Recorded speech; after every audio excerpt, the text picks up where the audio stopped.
भुजगेन्द्र सुसर्पगणाभरणं गजनीलगजेन्द्रगणाधिपतिं प्रणतोऽस्मि विनायकहस्तिमुखम् सुरसुरगणपति सुन्दरकेशं ऋषिगणपति यज्ञसमानं भव पद्मशरीरं जय जय गणपति दिव्य नमस्ते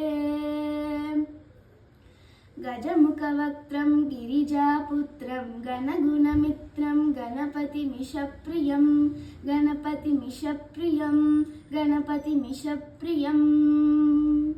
करधृतपरशुं कण्कणपाणिं कबलितपद्मरुचिं सुरपतिवन्द्यं सुन्दरवृत्तं सुरचितमणिमकुटं प्रणमतदेहं प्रकटिततालं षड्गिरितालमिदं तत्तत् षड्गिरितालमिदं हैप्पी विनायक चौथी।